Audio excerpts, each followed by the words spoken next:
I want to help people, Joe.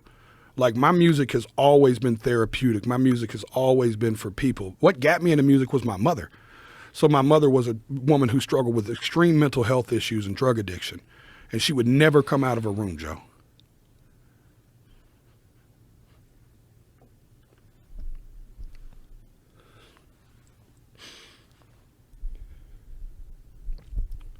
And she would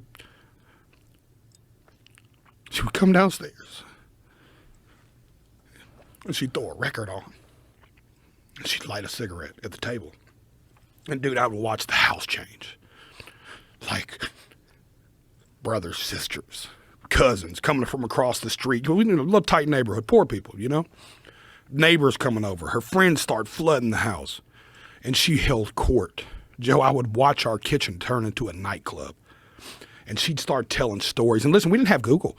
We had to believe the bitch back then, right? You know what I'm saying? Like, you know what I'm saying?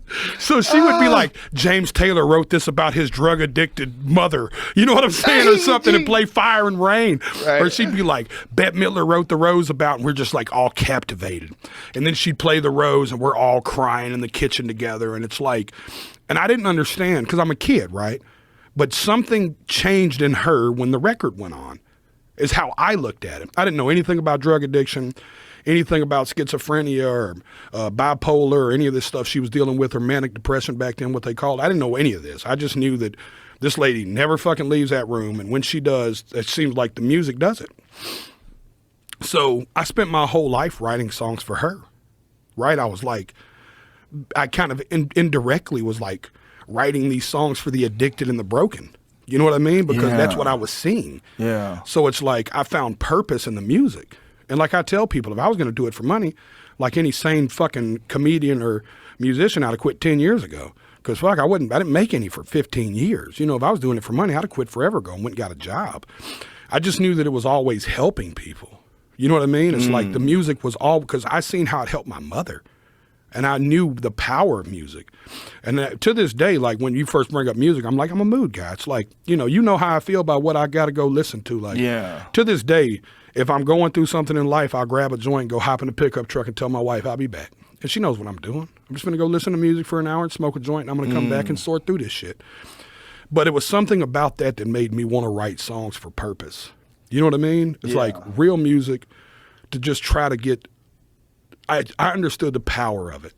You know, funerals, like how many, I probably lost my first friend when I was like 11. I remember every song they played at the funeral that day. You know, does that make sense? Like these are the moments in my life that stuck out to me, was like the impact of music. And then I went on to write Save Me, which I've been told by multiple funeral homes is their most requested song of the last decade. Wow. You know what I mean? Which is really sad. It hurts me.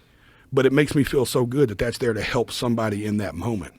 Yeah. So for me, if I'm listening to a record, Joe, back to your why. It's how this started, right? It's like if I'm listening to a song or I wrote a song and the why is like, it's just cool, fuck that song, man.